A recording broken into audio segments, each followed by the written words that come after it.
Anyway, to talk about what Boston might have been thinking, Shohei Ohtani pitching 1 inning, touching 100 miles an hour in his first outing on the mound in a big league game in more than a year. Elliot Johnson, who loves himself some watermelon gum. All right, before we get into the Red Sox and the Dodgers and all of that, I heard this on the Tim Kirkchin podcast. You sent it to me, I listened to it, and I was blown away by it. Are you serious that your superstition, we should have done this on Friday the 13th, that your superstition is when you're at bat, watermelon bubblegum, when you're in the field, it's grape bubblegum. Is that true? 100%. Yeah. The for some reason, it just happened to be that we had a healthy amount of watermelon and grape all the time. So I would stash them and put them away so that I had them and didn't run out.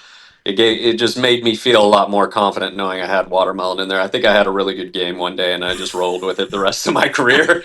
And whether or not it mattered, it doesn't really matter. It mattered to me, just like Don't touch the chalk. I never touched the chalk either. So like there's little things like that. And so I told that to Kirchin one day, and it blew up pretty good. So it's actually a clue in Trivial Pursuit somehow too, Adam. So that caught some steam. True story. Oh, that is fantastic. I think even my mom would get that wrong, though. to me, that's the best part of the story, is that it becomes a one of the orange pieces in Trivial Pursuit with the Genus edition. Probably Genus 2 or Genus 3. Maybe there's a Genus 3. Elliot Johnson is joining us here. So real quick, when you got to Atlanta after being traded, you really did tell a clubhouse kid, go get me watermelon gum? What did you have? Was it Bubble Yum? Was it Hubba Bubba? What was it? What was the brand? Double Bubble, I think, had like a sponsorship with MLB, and so like the clubhouses, they would do either they would have the sugar and the sugar free. The sugar free is garbage. You don't want to mess with that. It's the only gum I ever really chewed was sugar free. Except the gum in the baseball card packs.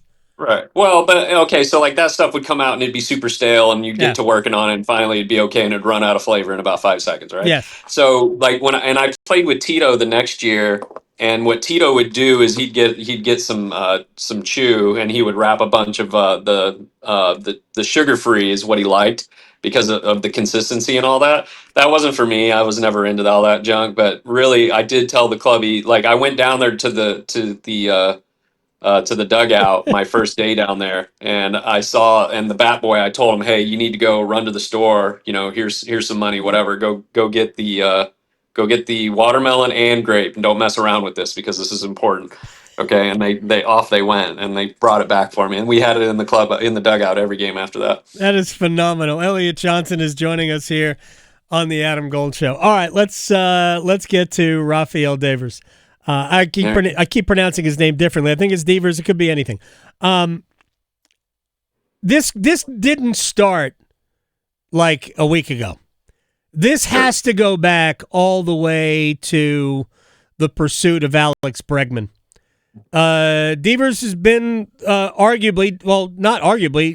according to the metrics, the worst starting third baseman in the American League the last 2 years.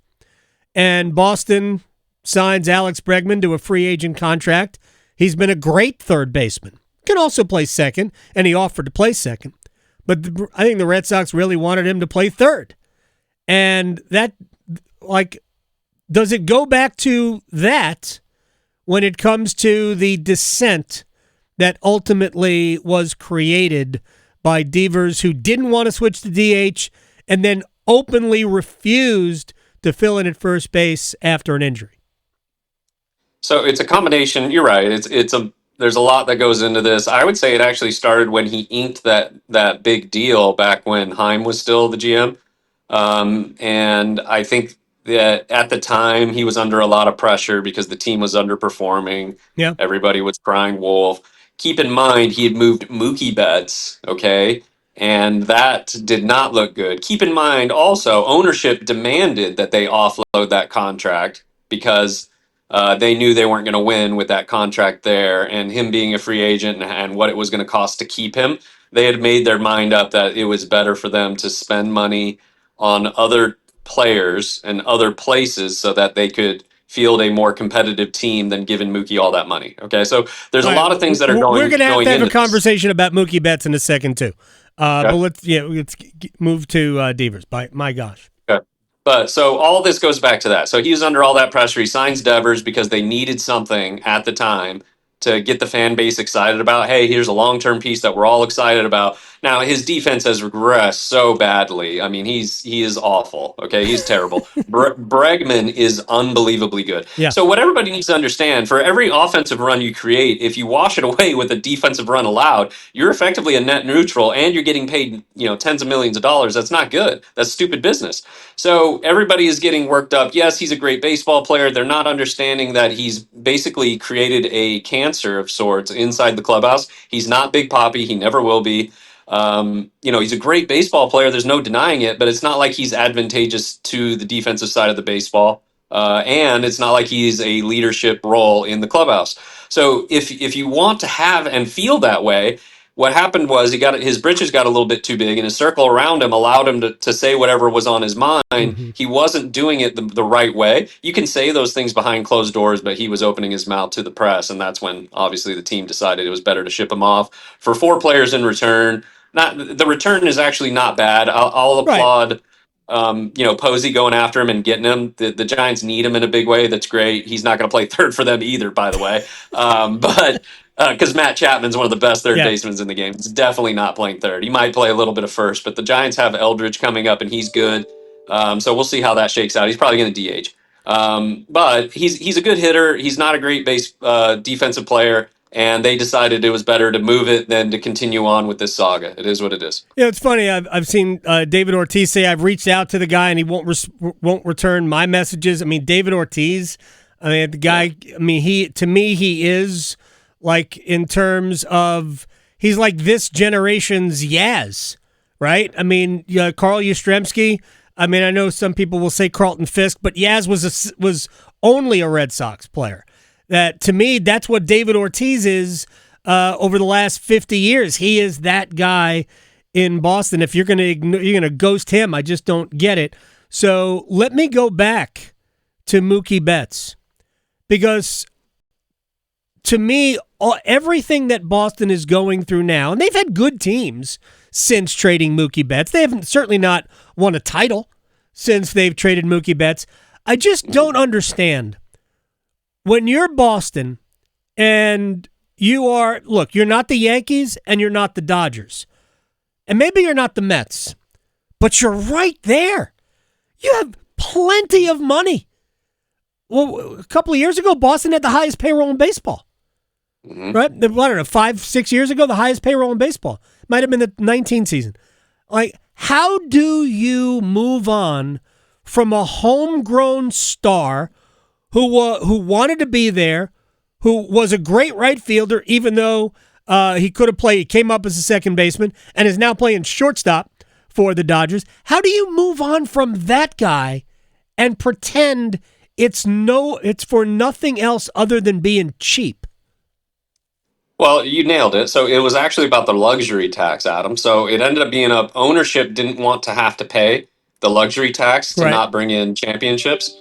So if they were still in the drought, they probably would have done whatever. Okay, hey, we need to win. We need to bring in a championship to Boston. I think they got a little bit. I guess you take for granted the winning and what that's done, Adam. That's probably happened. Because you're right. I mean, you take a 5th-round pick, Mookie Betts, one of the best players in the world, and a great human being and an unbelievable athlete. I think he's a 300 bowler. Yeah, he is. He's good at everything, and he's a wonderful human being, great in the clubhouse. I mean, he's wonderful, and he weighs like 175 pounds, and he's like one of the best baseball players out there, Awesome. So it ends up being about ownership, Adam. So Heim is the one that ends up falling on the sword because he had to. But ownership is the one that made those unrealistic demands. Hey, get under the luxury tax. We don't want to have to pay this extra tax to they're already paying a lot in revenue sharing. We don't want to have to pay these luxury taxes to be able to keep Mookie here. Get what you can get for him. Of course, the Dodgers were more than happy to oblige to go take on that contract. They Yeah. don't have any problem paying it, and so that's why the Dodgers are going to keep on winning and the Red Sox are going to keep on losing. So is there a problem between Craig Breslow, who's now the GM, and Alex Cora, the manager? There's not a problem. I would say that Breslow is going to be very analytic focused. He's brand new, so he's got a new car smell. He can get away with things. He did not sign Devers to that contract, and so that contract is an albatross because ownership gives him a budget to work with, and every single time staring at him is how much money they're paying to Devers. So it strings him on every single move he wants to make. So now he's free from that contract, and he can make the roster how he sees fit, which is tied to his legacy, which he cares about. He wants the team to win. I understand. Cora, I would say the reason why Cora gets some, I want to say demerits, whatever you want to call it, is the way that it was publicly handled. And, it was an ego contest between him and Devers. And Devers takes his part too, but it's not like Cora exactly was throwing, I would akin it to throwing water on a grease fire. He thought he was helping. In reality, he was making it worse. I mean, I just think that, just to wrap this up, if you're the Red Sox, if you wanted to sign Alex Bregman, your first conversation has to be with Rafael Devers and say, hey, we want to bring in this guy. He's a great third baseman. He's one of the defensively, he's Gold Glove level. Two options. One, you can DH, or we can move you to first. I know they had another first baseman, but just say, before we do this, we need to clear it with you. And I don't know that that's what happened, because if that's what happened, if that's what did happen, then this would be 100% on Devers. But man, or Devers, that whole thing was just such a mess. Let me ask you, Elliot Johnson, about Shohei Ohtani. He hadn't pitched since 2023. He throws one inning, single, sacrifice fly, gives up a run. Who cares? He threw 100 miles an hour. Did he throw 100 before? I think he was up there, yeah. And really, Machado's check swing was definitely a check swing. He should have been rung on that. And Okay. I don't even think he should have given up that run. He looked pretty good. He yanked a couple heaters, so trying to muscle up. I mean, I know the Dodgers would prefer he doesn't do that, but of course he gets out there and starts competing. It's like, hey, Shohei, it's okay if you throw 96, 100, you don't really need to. It'll be all right. It's still hard to hit. But, I mean, he's healthy again. I think what they're trying to showcase to teams is, look, we're going to have a guy that can open for us in the playoffs and in the World Series, and you better prepare for him.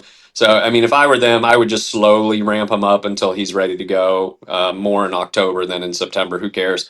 I mean, that would be exactly what I'm doing, and just have him as a secret weapon to go out there and go and show us what he can do when we need him. It's just absolutely incredible. And I know you can't use him in late innings because then you would be messing with DH pitching, pitcher in the lineup. If you took him, the whole thing would be messed up, I guess. But holy cow, 100 miles an hour, and he's back. All right, let me ask you one more thing before I let Elliot Johnson go, and I appreciate your time. We have the Major League Baseball draft coming up in a few weeks.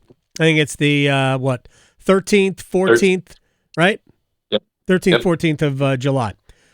We have the College World Series going on right now. We've been over the previous 2 weeks dealing with super regionals and then regional round. How much, as a former big leaguer and somebody who is involved in the contract signing portion of the world now, how much do you kind of get, I don't know if angry is the right word, but what are your thoughts on watching guys who may be prospects throw 100 pitches on a Friday and then come back on a Sunday and throw? I've seen several situations so far in the College World Series or in the NCAA tournament where guys are throwing like 150 to almost 200 pitches in a weekend. Okay. All right. Did you leave us enough time for this, Adam? Yes. So the frustrating thing for me is what happens behind the scenes. You have these kids that are ultimate competitors. Okay, right. You wouldn't pry the ball out of my hand, Adam, if I was in that situation. Okay, and everything that you're working for is to get to Omaha, win a College World Series, and then get to pro ball. And the way you're kind of trained, conditioned, et cetera, as a ball player is I'm in a competition today. I'm gonna I'm gonna win this competition right now, and I don't care. I'm gonna do everything I can to give everything I have today. Okay, and this is brought to you by somebody that's spent 13, 14 hours on a bus and got off the bus and went and go get them. You know what I mean? You got to give everything you got. Right. So it's a little bit frustrating because you know that it's not good for the kid, that he's doing what he needs to do to help the team. And then the frustrating thing for hopefully your listeners to pay attention to, it ends up being more about the coach's ability to retain a contract for their future and less about the kid's future. Because if it was about the kid's future, that's just irresponsible. And like I said, knowing, because most of these coaches played too, they're competitors. They get what it was like. Sure. So you have to be able to. What I say is, you have to be able to have reins on a quarter horse and pull back on those reins, knowing that quarter horse is going to want to keep fighting. Okay, so if it's really ultimately up to the coach to be able to determine what the players are going to do. And I know that these competitors are going to say, hey, I'm good and all that. But if a kid pitches to a College World Series and has a ring, but he isn't allowed or afforded the opportunity to make life-changing money in the draft or be a Major League Baseball player, then you've done that kid a disservice. You did that very efficiently, Elliot Johnson. Maybe you had watermelon chewing gum or grape chewing gum. Are you still a watermelon or grape gum chewer today? Nah, I've moved on from that. But that great big league chew definitely is where it's at, Adam. If you ever had an opportunity, that's where it's at. Dude, I've said this many, many times. As a sugarless gum aficionado, if Big League Chew was offered sugarless, I would buy it all. All of it. Man. All of it. Elliot Johnson, my friend, I appreciate your time. I will talk to you and see you soon. Pleasure as always, Adam. You got it.